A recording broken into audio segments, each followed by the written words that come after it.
सर्वे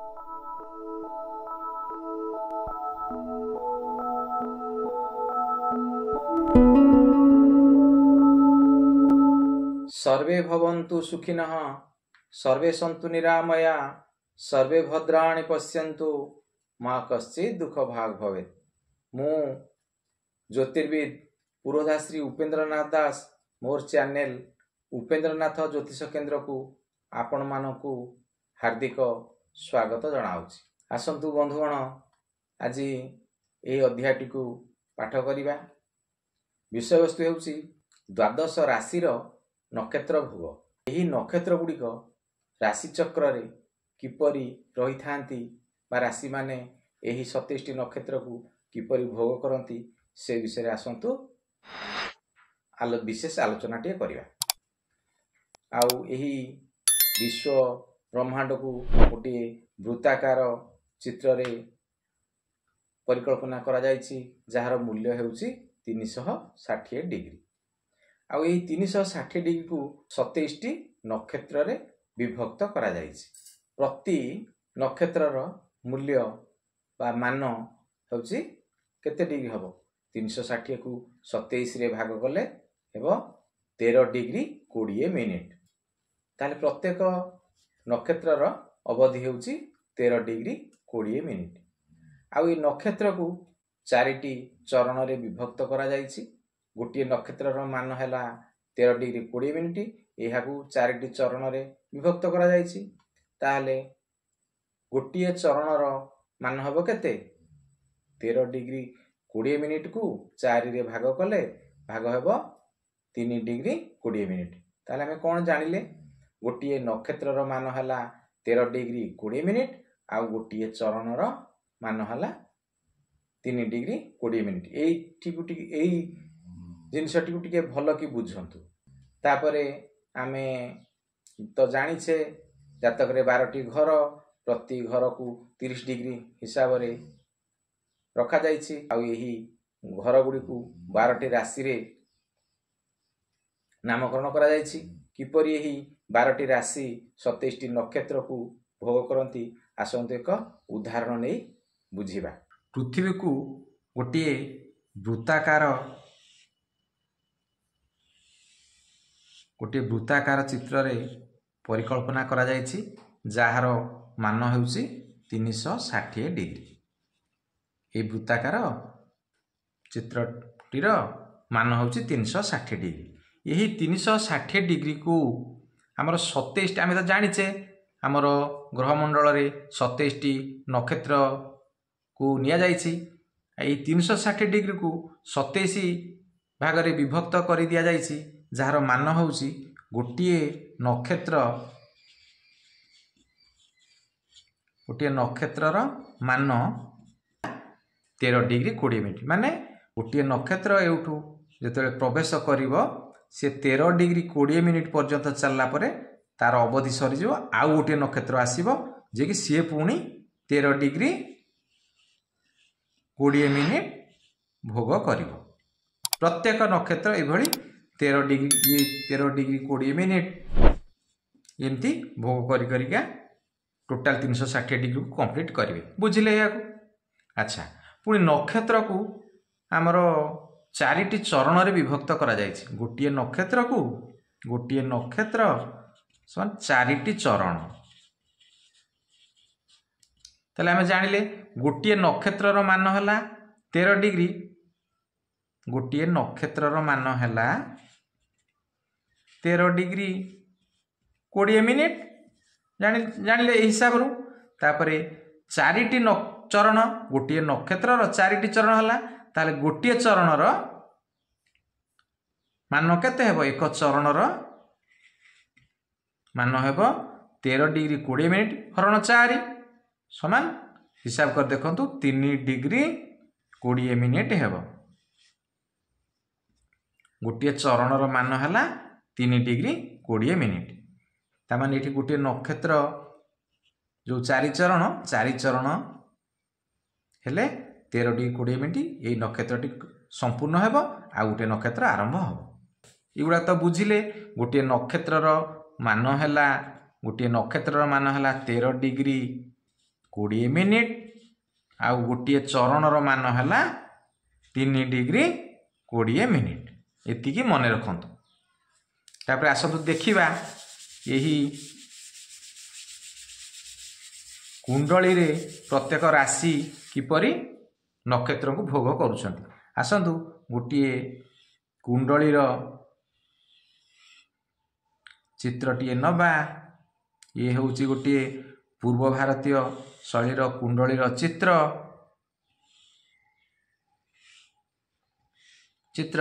आमे तो आगुरु जानिछे आगरु पढ़ीचे प्रति घरर मान होउची 30 डिग्री। आसतु देखिबा प्रति घरे किपरि नक्षत्र माने भोग हेउछंती। ये गोटे पूर्व भारतीय शैलीर कुंडलीटीए।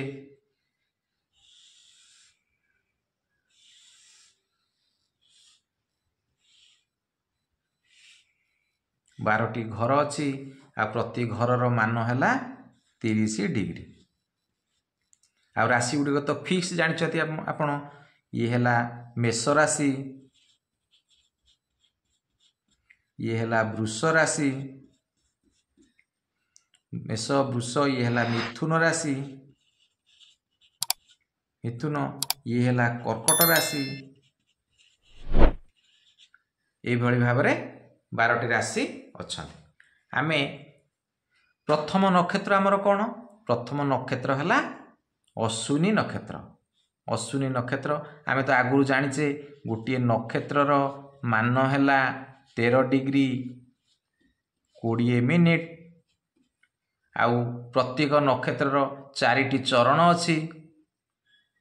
आउ यही गोटे चरणर मान है गोटे एक चरणर मान है 3 डिग्री 20 मिनिट। एक तो जानिचे आमे जानिले। तापर जेतेबेले एठी अश्विनी नक्षत्रटी प्रवेश करिवो एठू से प्रथमे चलिवो से ए घरटू को आमे एठी लिखि देबा। तला मेष राशि, मेष राशि रो अवधि होउची 30 डिग्री। ये घरटीर अवधि होउची 30 डिग्री। तापरे ए घर जेतेबेले 30 डिग्री गोटे ग्रह पास करिवो एठी आउ 30 डिग्री वृष घर को हो। मेष राशि है जानले 30 डिग्री। ये घरटी मेष घरटी है 30 डिग्री। जितेबाला अश्विनी नक्षत्र ये प्रवेश करिवो से प्रथमे चलिवो केते 13 डिग्री 20 मिनिट चलिवो। एठू अश्विनी 13 डिग्री 20 मिनिट पर तार अवधि सरीज।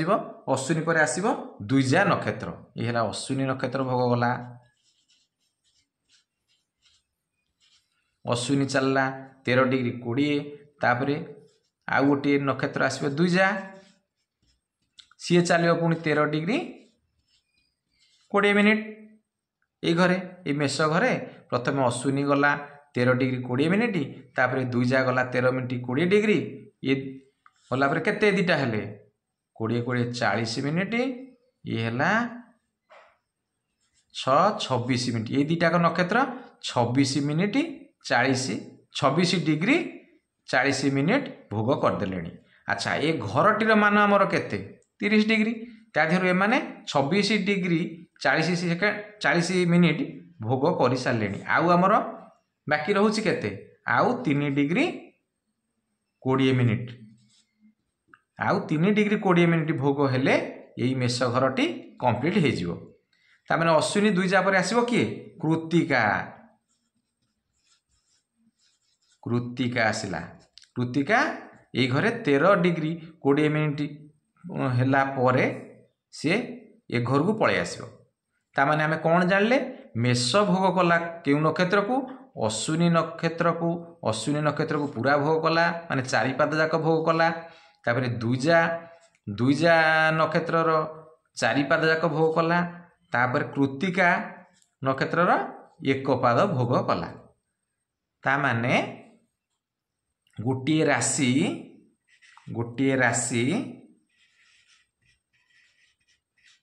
गोटे घर पाई 9 पाद भोग करे। 9 पाद भोग करे। नौ पाद भोग करे कौन प्रति नक्षत्र आम जानिले 4टी चरण आउ चरण बा पाद 4टी चरण आ ये प्रथम गोटे नक्षत्र अश्विनी नक्षत्र को भोग कला 4 चरण तापर द्विजा नक्षत्र को भोग कला 4 चरण तापर कृत्तिका नक्षत्र को भोग कला 1 चरण एमती हेले 30 डिग्री होगला मिसातु ये दुईटी नक्षत्र चरण डिग्री है 26 डिग्री 40 मिनिट आ कृत्तिकार गोटे पाद भोग है 3 डिग्री 20 मिनिट एमती हेले 30 डिग्री होगला ये घरटी कंप्लीट होगला ताने मेष राशि अश्विनी नक्षत्र 4 पाद अश्विनी नक्षत्र 4 पाद आ द्विजा नक्षत्र 4 पाद कृत्तिका नक्षत्र 1 पाद भोग कला मेष राशि तापर ए कृत्तिका राशि गोटे पाद भोग सरी घरे यही घरे सब लिभे दिंतु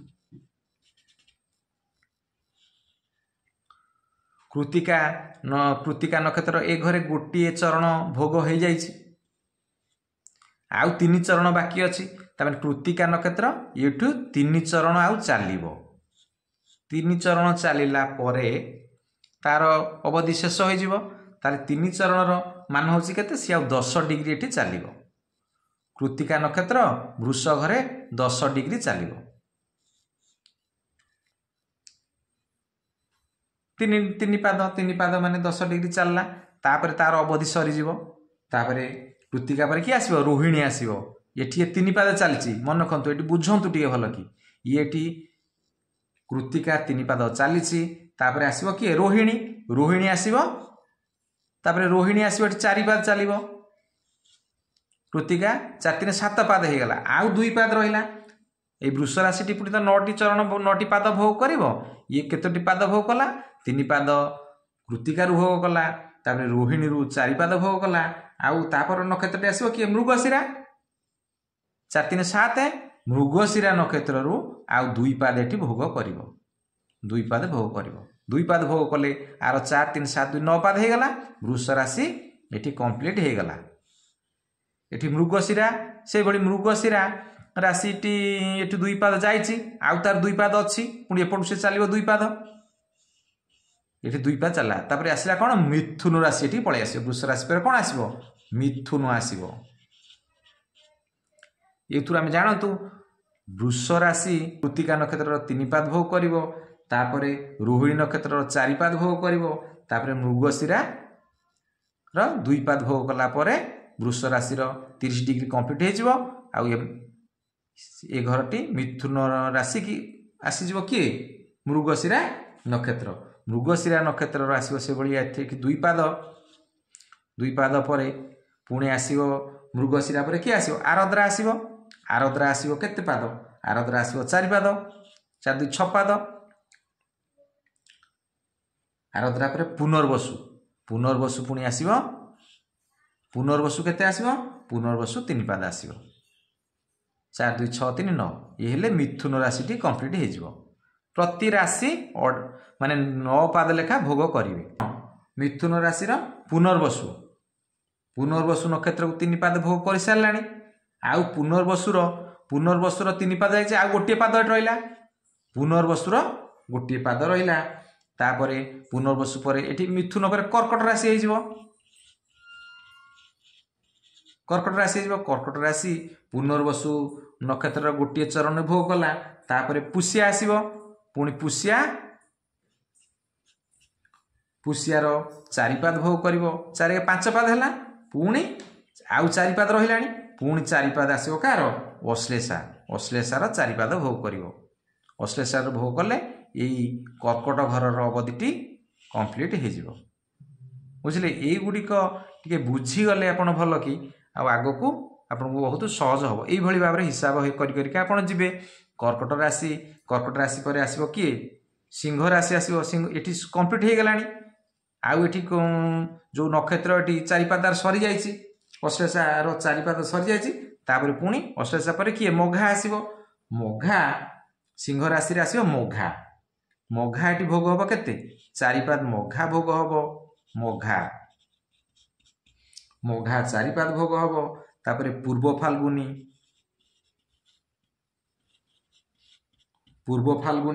पूर्व फाल्गुनी एठी 4 पाद भोग हम 4 4 8 पाद हो गला आउ गोटे पाद रहा आउ किए रहा पूर्व फाल्गुनी पर आसीबो उत्तरा फाल्गुनी आउ 1 पाद भोग हेब एइभଳି भोग हेले कर्कट पर सिंह राशि कंप्लीट हो बुझिले एणिकी आपन बुझिया को आस्ते आस्ते सहज हेब। अच्छा उत्तर फाल्गुनी एठी केते गोटे पाद पळै गला आउ 3 पाद रहिला एठी सिंह पर कन्या राशि आसीबो कन्या राशि आसिले कन्या राशि प्रथमे उत्तर फाल्गुनी 1 पाद आइछे आ उत्तर फाल्गुनी 3 पाद पाइबो तेणु उत्तर फाल्गुनी 3 पाद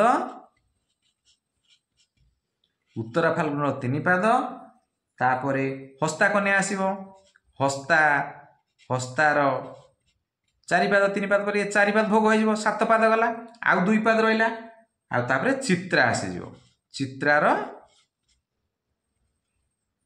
केते 4 3 7 पाद जाइछे आउ 2 पाद प्रत्येक राशि 9 चरण लेखा भोग करिवे एइभଳି भाबरे आपण पर हिसाब करके देखिए आउ प्रत्येक राशि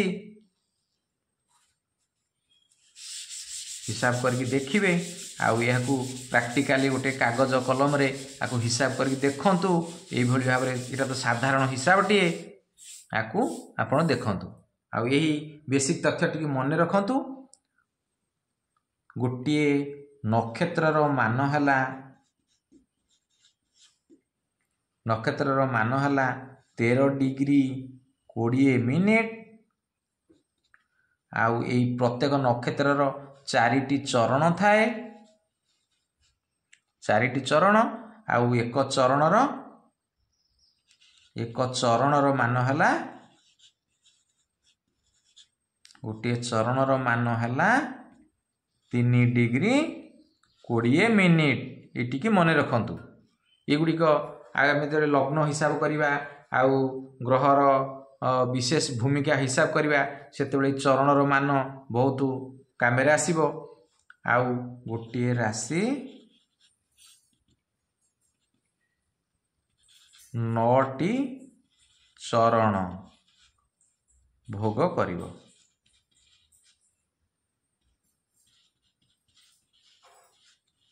यही 3टी जिनस को आपण मन रखिले आउ आपण ग्रह जो राशि चक्र रे नक्षत्र भोग को सहजरे बुझी पारिबे। आमे एही उदाहरण रु तो बुझिले नक्षत्र गुड़िक किपरि राशि माने किपरि नक्षत्र मान को भोग करते आमे यहाकू आपण गोटे रफ कागज रे घर गोटे लग्न कुंडलटी तैयारी करी आउ एही भली नक्षत्र गुड़िक किपरि राशि मानक सह भोग हेउची से गुड़िक जानतु 4-5 थर 10 थर अभ्यास करंतु आपण सहजरे बुझी पारिबे। ताहले आमे जानिले कोन मेष राशि अश्विनी नक्षत्रर 4 पाद द्विजा नक्षत्रर 4 पाद आउ कृत्तिका नक्षत्रर 1 पाद भोग करे सेपरि वृष राशि कृत्तिका नक्षत्रर 3 पाद रोहिणी नक्षत्रर 4 पाद और मृगशिरा नक्षत्रर 2 पाद भोग करे से भली मिथुन राशिटी मृगशिरा नक्षत्रर 2 पाद आर्द्रा नक्षत्रर 4 पाद पुनर्वसु नक्षत्रर 3 पाद भोग करे प्रति राशि 9 पाद लेखा भोग हेबो से भली कर्कट राशि पुनर्वसु नक्षत्रर 1 पाद आउ पुष्या नक्षत्रर 4 पाद आउ अश्लेषा नक्षत्रर 4 पाद भोग हेबो से भली सिंह राशि मघा नक्षत्रर 4 पाद पूर्व फाल्गुनी नक्षत्रर 4 पाद आउ उत्तरा फाल्गुनी 1 पाद भोग हेबो से भली कन्या राशि उत्तरा फाल्गुनी 3 पाद हस्ता नक्षत्रर 4 पाद आउ चित्रा नक्षत्रर 2 पाद भोग हेबो से भली तुला राशि चित्रा नक्षत्रर 2 पाद स्वाति नक्षत्रर 4 पाद आउ विशाखा नक्षत्रर 3 पाद भोग हेबो से भली बिच्छा राशिटी विशाखा नक्षत्रर 1 पाद अनुराधा नक्षत्रर 4 पाद आउ ज्येष्ठा नक्षत्रर 4 पाद भोग हेबो से भली धनु राशिटी मूला नक्षत्रर 4 पाद पूर्वाषाढ़ा नक्षत्रर ଚାରିପାଦ ଆଉ ଉତ୍ତରାଷାଢ଼ା ନକ୍ଷତ୍ରର 1 ପାଦ ଭୋଗ ହେବ। ସେଭଳି ମକର ରାଶି ଉତ୍ତରାଷାଢ଼ା ନକ୍ଷତ୍ରର 3 ପାଦ, ଶ୍ରବଣା ନକ୍ଷତ୍ରର 4 ପାଦ ଆଉ ଧନିଷ୍ଠା ନକ୍ଷତ୍ରର 2 ପାଦ। ଆଉ ସେ କୁମ୍ଭ ରାଶିଟି ଧନିଷ୍ଠା ନକ୍ଷତ୍ରର 2 ପାଦ, ଶତଭିଷା ନକ୍ଷତ୍ରର 4 ପାଦ ଆଉ ପୂର୍ବଭାଦ୍ର ନକ୍ଷତ୍ରର 3 ପାଦ ଭୋଗ ହେବ। ଆଉ ସେଭଳି ମୀନ ରାଶି ପୂର୍ବଭାଦ୍ର ନକ୍ଷତ୍ରର 1 ପାଦ, ଉତ୍ତର ଭାଦ୍ର ନକ୍ଷତ୍ରର 4 ପାଦ ଆଉ ରେବତୀ ନକ୍ଷତ୍ରର 4 ପାଦ ଏଇଭଳି ଭୋଗ ହେବ। ଏଇଭଳି ଭାବରେ ଆପଣ ଜାଣିବେ। ଆପଣମାନେ ଶୁଣିଥିବେ ବିଭିନ୍ନ ଜାତକର ଗଣ କଥା, କାହାର ଦେବଗଣ, କାହାର ମାନବ ଗଣ, କାହାର ରାକ୍ଷସ ଗଣ। ଏଇ ନକ୍ଷତ୍ର ମାନଙ୍କ ଠାରୁ ହିଁ ଦେବଗଣ, ମାନବ ଗଣ, ରାକ୍ଷସ ଗଣ ହିସାବ କରାଯାଏ। ଦେବଗଣ ନକ୍ଷତ୍ର ଗୁଡ଼ିକ ହେଲା କି ଅଶ୍ୱିନୀ, ମୃଗଶିରା, ପୁନର୍ବସୁ, ପୁଷ୍ୟା, ହସ୍ତା, ସ୍ୱାତି, ଅନୁରାଧା, ଶ୍ରବଣା ଆଉ ରେବତୀ। ଯେଉଁମାନଙ୍କର ଜନ୍ମ ସମୟରେ ଏହି ନକ୍ଷତ୍ର ହେଇଥିବ ସେମାନେ ହେବେ ଦେବଗଣ ବ୍ୟକ୍ତି ବିଶେଷ। ଆଉ ରାକ୍ଷସ ଗଣ କୋଉଗୁଡ଼ିକ ହେବେ ନା କୃତିକା, ଅଶ୍ଳେଷା, ମଘା, ଚିତ୍ରା, ବିଶାଖା, ଜ୍ୟେଷ୍ଠା, ମୂଳା, ଧନିଷ୍ଠା ଆଉ ଶତଭିଷା। ଏଇ ନକ୍ଷତ୍ର ରେ ଯିଏ ଜନ୍ମଗ୍ରହଣ କରିଥିବେ ସେମାନଙ୍କର ରାକ୍ଷସ ଗଣ ହେବ। ତାପରେ ମାନବ ଗଣ, ଆଉ ମାନବ ଗଣ ହେବ ଦ୍ୱିଜା, ରୋହିଣୀ, ଆରଦ୍ରା, ପୂର୍ବ ଫାଲ୍ଗୁନୀ, ଉତ୍ତର ଫାଲ୍ଗୁନୀ, ପୂର୍ବାଷାଢ଼ା, ଉତ୍ତରାଷାଢ଼ା, ପୂର୍ବ ଭାଦ୍ରପଦ ଓ ଉତ୍ତର ଭାଦ୍ରପଦ। ଯେଉଁ ବ୍ୟକ୍ତି ବିଶେଷ ମାନେ ଏହି ନକ୍ଷତ୍ରରେ ଜନ୍ମଗ୍ରହଣ କରିଥିବେ ସେମାନେ ହେବେ ମାନବ ଗଣ। ଏହି ନକ୍ଷତ୍ର ମାନଙ୍କ ରୁ ହିଁ ଗଣ ବିଚାର କରାଯାଏ। ହଉ, ଆମେ ଆଗକୁ ଆହୁରି ଜାତକ ବିଶ୍ଳେଷଣର ନୂଆ ନୂଆ କଥା ଆର ଅଧ୍ୟାୟ ମାନଙ୍କରେ ପଢ଼ିବା। ଆଉ ଯେଉଁମାନେ ଏପର୍ଯ୍ୟନ୍ତ ମୋର ଚ୍ୟାନେଲଟିକୁ ଲାଇକ୍ କରିନାହାନ୍ତି ସେମାନେ ଲାଇକ୍ ଟିକେ କରନ୍ତୁ, ଅନ୍ୟମାନଙ୍କ ନଲେଜ ପାଇଁ ସେୟାର କରନ୍ତୁ। ଆଉ ମୋର ଆଗକୁ ଅପଲୋଡ଼ ହେବାକୁ ଥିବା ଭିଡ଼ିଓ ଗୁଡ଼ିକ ପ୍ରଥମେ ଦେଖିବାକୁ ହେଲେ ସବସ୍କ୍ରାଇବ୍ ଟିକେ କରନ୍ତୁ ଆଉ ପାଖରେ ଥିବା ବେଲ୍ ଆଇକନ୍ଟିକୁ ଟିପି ଦିଅନ୍ତୁ। ହଉ, ଆଗାମୀ ଅଧ୍ୟାୟରେ ଆମେ ନୂଆ ନୂଆ ଅଧ୍ୟାୟ ବିଷୟରେ ପାଠ କରିବା। ଏହି ଭିଡ଼ିଓଟିକୁ ଆପଣ ଦେଖିଲା ବେଳେ ପାଖରେ କାଗଜ କଲମଟିଏ ନିଶ୍ଚୟ ରଖନ୍ତୁ ଆଉ ଏହି ଟିପ୍ସ ଗୁଡ଼ିକ ଟିପନ୍ତୁ ଆଉ ଘରେ ପ୍ରାକ୍ଟିକାଲ କରି ଏହି ବିଷୟ ଗୁଡ଼ିକୁ ଦେଖନ୍ତୁ, ନିଜେ ନିଜେ କରି ଶିଖନ୍ତୁ। କେଉଁ ରାଶି କେଉଁ ନକ୍ଷତ୍ରକୁ ଭୋଗ ହେଉଛି ଏଗୁଡ଼ାକ ତ ସବୁବେଳେ ଦରକାର ହେବ। ଆଉ ଏ ଗୋଟିଏ ଗୁରୁତ୍ୱପୂର୍ଣ୍ଣ କଥା, ୟାକୁ ଜାଣନ୍ତୁ, ମନେ ରଖନ୍ତୁ।